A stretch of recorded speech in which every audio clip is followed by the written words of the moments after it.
There's something happening here, and what it is ain't exactly clear. And there's a man with a gun over there who's telling me that I've got to beware. I think it's time we stop. Hey, hey, what's that sound? Everybody look what's going down. All right, we're gonna get right into it. We're gonna talk about 15-minute cities. And you guys are gonna hear some popping off in the background. The boys are over there sighting in some 100-yard shots, okay? With our scary ARs. So if you guys hear a little bit of noise in the background, that's what's going on. But today we're gonna talk about 15-minute cities. This is one of those videos, so if you don't want to watch this kind of video, click off now. But if you want to be in tune and you want to know what's coming, this video right here can enlighten you quite a bit. Now this is past. This is not conspiracy theory. This isn't anything that's going on like, you know, over in, you know, sometime in the future or something. This law is passed and they're going to start implementing it. I want you to use your focus right now in your ears, pay very close attention, and I want you to listen to Kate here, and she's going to tell you guys about the 15-minute city. So let me tell you the plan. The plan is in Oxford, and this has just been passed by the council, to divide the city here into, the squiggly city, into 6 parts. So 1, 2, 3, 4, 5, 6. And you will only have the freedom to operate in the part that you live. So if this is you, the idea is that everybody will live within 15 minutes of the things they need. 15 minutes of a school, 15 minutes of a doctor's, 15 minutes of a supermarket. And if you want to travel to the other zones in your city, or maybe soon your town, you will have to go out an approved route. You will have to journey around the outside of the city in order to re-enter another section of the city. This plan is supposed to be saving the planet. And the idea is that you won't simply be able to cross over into other sections of your city anymore. So if your mother, for example, lived over here, you wouldn't be able to just go across and see her. This would all be done via e-gates, electronic gates, and number plate recognition. You in your area will only be allowed within that 15-minute zone that you've been allocated. The number plate recognition will know if you leave your zone. And you can apply for permission, a permit, to leave your zone and travel to another zone. But you'll only be allowed to do this about 100 times a year. This is real. I just have to stop and say that. This is actually being passed by Oxford Council. This is happening in the next 2 years, 2024 it begins. And if you use up all your 100 passes that someone designates whether you're allowed to have to go into the different zones, you'll be fined. Your number plate will be recognised. It will observe that you've gone somewhere you're not allowed in your own city, and it will fine you £100 or £80 or whatever the fine number is. Did you hear? This is happening, and everything that we hear from Klaus and all the globalists and Gates is all around this 2024, happens to be our presidential election, and 2025 is when it really ramps up after the transition. I think it's time we stop. Hey, what's that sound? Everybody look what's going down. The way that they're going to and are already controlling the conversation, and think back to COVID, think back to COVID, think back to COVID. They're creating fact checkers. So anybody that's spoken of this already, whether it's Sky News in Australia with lovely Rowan, or GB News, or anyone trying to talk about this zoning restriction in cities where you're going to be effectively told you can only go this far and you must stay this far. Any kind of opposition to that, any voices like this one saying, can you not see the worry here, the control on this? Now we have the fact checkers. So you have the fact checkers that will be promoted on Google, promoted on any search engine, fact checkers on Twitter, AFP, fact checking, saying, no, this isn't a climate lockdown. This is just some traffic control. No, people will still be able to go wherever they want. Well, yes, you will, but you'll be fine. No, there won't be physical barricades. Well, no, there won't. There'll be e-gates, and there'll be nameplate recognition and probably facial recognition to follow, which is far more scary than an actual bollard that I could go blooming crashing my way through at my own cost. All of these fact checkers are, no, but what they're saying is fine, is not fine at all. The next thing, which we saw so many times, and I've seen all my life, is that you accuse those who are speaking out, like myself, of causing harm. You say that in Oxford, the counsellors have had to stay at home for the day because of all of the abuse they've been taking online.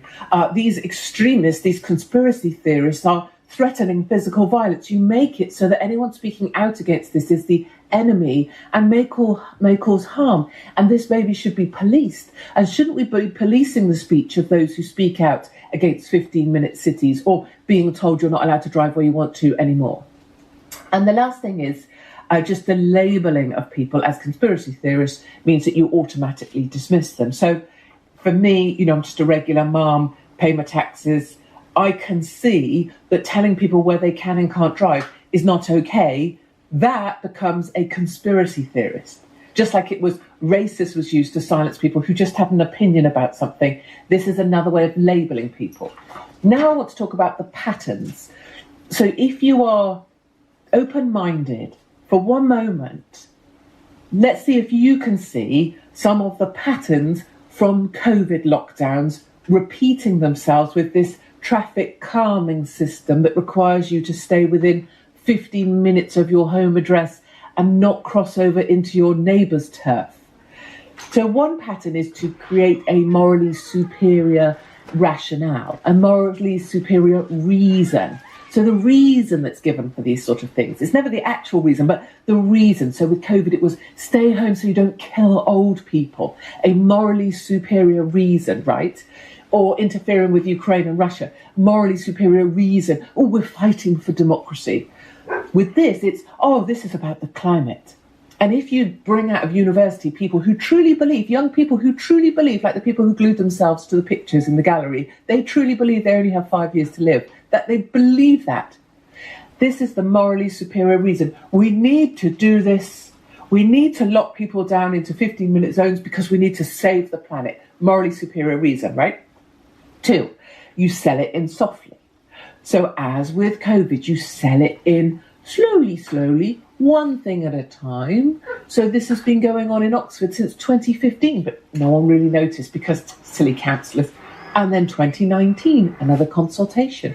And 2022, it's back again. And despite 90% of people saying no, it's going ahead anyway. And then you put in 20 miles an hour zones. If you don't see this coming in your area, I'm thinking Wales will be next. Honestly, I will put money. What are we now? 8th December, 9th. Wales will be one of the next test cities. Maybe Cardiff, I don't know. But 20 mile an hour zones. You see that coming? That is schooling you to prepare for 15-minute cities where you don't get to go outside your 15-minute zone. So you sell it in softly. Number 3, you focus on the minutiae. And when the powerful were testing out the levers of control on us, as I believe in lockdown, focusing on the minutiae worked brilliantly. How many people can I have in my home? Now let's change that rule. Now you're allowed 6. Now you're allowed 8. Now you're allowed out twice a day, but for 1 hour, but not for 45 minutes, but you can't sit on a bench. Now you can do this, but not that, but you must do this and you must be wearing a red hat. Blind people with the minutiae because they focus on it. So in this example, 15 minutes. But you will be able to go to that segment, but only if you use the ring road, and then only up to 100 times a year, otherwise you'll be fined. And the amount of the fine will be about £85, but that amount will be blah, blah, blah. And you'll be given a pass if you're this, but not that. Get people to focus on the minutiae, because what you're then doing is taking them away from the, why would you be telling me where I'm allowed to drive in my own city? It works perfectly with ordinary people because ordinary people love to know the rule because they like to stay within the rule because they don't want to be in trouble. 15 minutes of freedom. Wow. 15-minute cities. You know, if you just kind of talk about it on the surface, it sounds kind of great, right? Like everything's so close and it'll be so convenient. And our forefathers, you know, founders of our country in America, One of them, Ben Franklin, even said that if you want to change your safety and security, or safety for security, that you will have neither. I just try to bring you guys kind of what's going on and what to kind of keep your eyes out for. One thing I can tell you guys is that none of this stuff is going to stop. Like, it's going to keep pressing forward. So we have to be able to manage it, right? Live our life without being controlled by it. And for everyone, that's kind of a different step. It's a different setup. Like, we move to 11 acres and we grow 90% of our own food, and we live 100% off rainwater, and we don't have any bills or electric bills or power bills or sewer bills or any way that they can put a stranglehold on us, right? We grow our own food, we raise our own meat, right? We have bees for honey.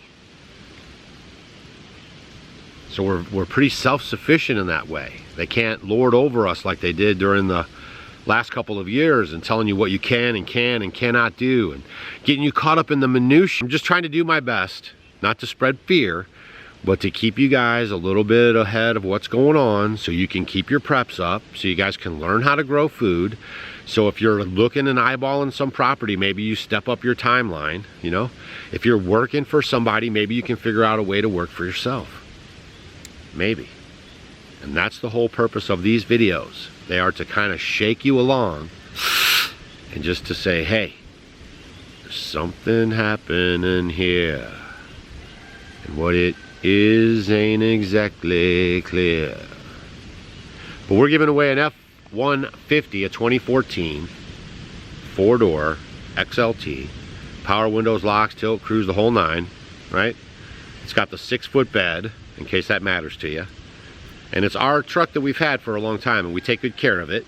And we're going to give it away at the end of this month. So if you haven't registered for the giveaway, please do that.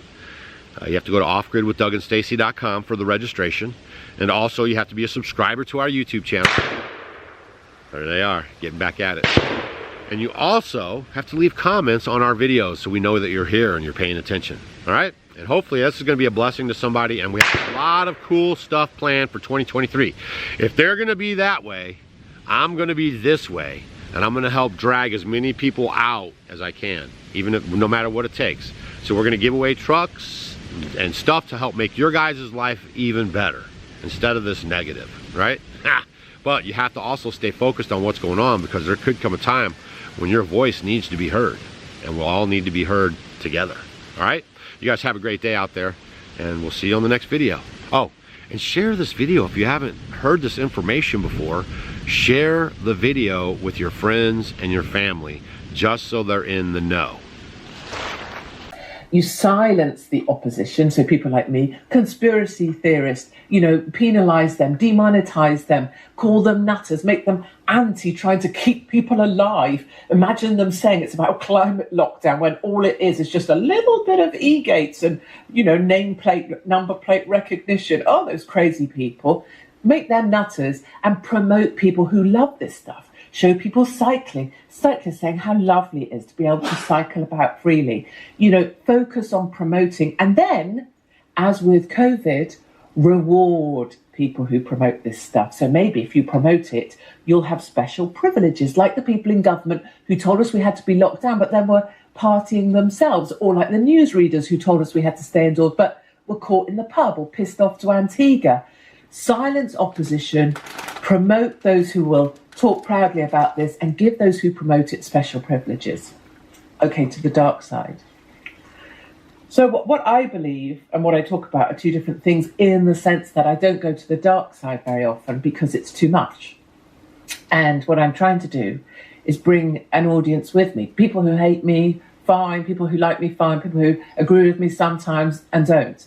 And what I avoid doing is talking about what I think, believe, know, have seen, have experienced a lot, because it's too dark and it's so horrid that almost you lose everyone, because almost if it's true, it's so awful, you can't imagine it. So I don't go here often, but to just sort of glimpse to the dark side, which is, in my personal opinion, that COVID lockdowns and COVID itself, actually, in terms of how it was manifest in the media, I'm not saying there wasn't a terrible situation, and I'm not saying lots of people didn't get very, very sick and die. They did.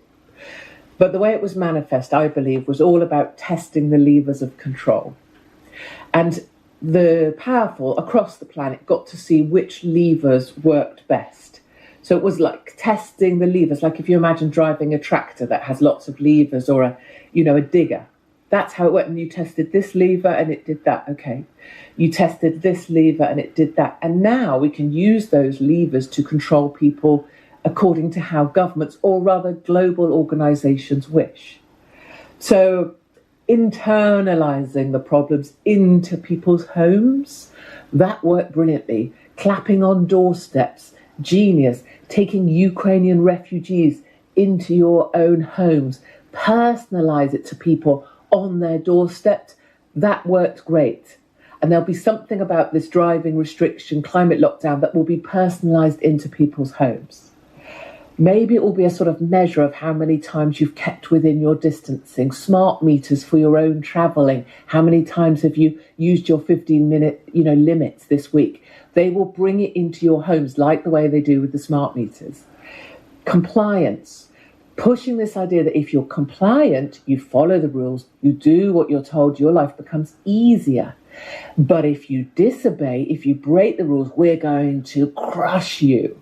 So in the same way that maybe a Tommy or a me needed to be crushed, or a Belfield, crush you to the point of taking everything you have and making it so that your life becomes unlivable. Crush people who disobey to teach others a lesson that compliance is the only way that you're going to get through this. Make people enjoy small worlds. Reward small behaviour, small thinking. 15 minutes. Stay within your zones. Yeah, just wear your pyjamas all day. Don't even bother going out. The government will give you everything you need if you just stay inside, stay on your screens, stay locked down, get smart. Don't try and go out. And people who made effort, who made endeavour, who adventured, who want to take risks, people who will throw themselves off a mountain or out of a plane, or will risk their home to make a business work, employ people even though it's a pain in the ass, crush them down. Make it such that their life is so punitive, they get not only to the point of wondering why they bother, which we all get to, but just thinking, God, I don't think I can do this anymore. And those are the levers of power that were tested during COVID lockdowns and can be applied magnificently in the darkest way to the new climate lockdowns, which you're not allowed to call climate lockdowns already. I so absolutely anticipate this will have a warning on it if it's even left up. And very soon, instead of the COVID information you'll be required to read, it will be climate information you'll be required to read, and this will become misinformation. So that's where we're headed. 15-minute lives, taking away your very freedom to just go where you want and how you please, focusing on the minutiae so that you lose that sense of questioning what this is all about, and most importantly, making it so that small people, ordinary people, just become data banks living in high-rise houses above public transport systems and are curtailed in their every living moment to what they're allowed to do, where they're allowed to go, who they're allowed to talk to, so that unnecessary consumers, the ordinary people, are shrunk away until they are at a necessary number for the data that can be garnered from them. Like I said, that's the dark side. But top level at the moment, two important things. Number one is every time and this is in life generally, but when you feel minutiae, and I get this feeling very quickly, particularly at airports, but flying, how long have you got that left? Anytime there's rules coming around you, be aware. Be aware that someone is trying to make you smaller, control you. This is how I felt acutely and exquisitely painfully for most of my life. Someone is trying to make you smaller. And as soon as you feel that, your antennae should be up, right? Your sensor should be up, and you should be saying what's going on. And that's exactly the point with this climate lockdown. Driving restrictions, sorry. That's all they are, of course. Is your whole body should be thinking, but wait a minute, it's my car, I paid for it, I want to get in it, and drive where I want, when I want, without anyone telling me. That should be more your response, not, oh, how many miles am I allowed to go? Oh, how many passes can I get? No. That's my car. This is my life. This is my country. It's my freedom. It's my liberty. Who are you to take it away? That. And the other really important thing is to remember that you're not alone. So very quickly, the idea will be to push you so that you're alone, so that everybody else is driving 20 miles an hour, and now they're not going out in their car. And if you're going out in your car, your neighbour's going to take a picture of it, and then your neighbour will report it. Or if you see a car in your zone that you don't recognise, you just go onto this website, put in the number plate, and let your local precinct reporter, let your precinct, what would you call them? They have them in Cuba. It's like a precinct leader. You have to let your precinct leader know that you saw a car that you don't normally see. This is Cuba, and it's here in the UK. But what we have to do is remember you're not on your own and together. And I think the first gathering will be on the 18th of February. That's a hold the date. I believe in Oxford. I will get the details. But let's remember you're not on your own in thinking this is crazy. Or if you're watching this and thinking, I'm crazy, please know that I think the same thing about you if you think this is all perfectly normal. And the fight back is on. Can't hear it yet, you can't necessarily see it. I certainly see it every day. And the fight back is on. So hang on in there. Climate lockdowns are coming, though you can't say that word. And the fight back is on.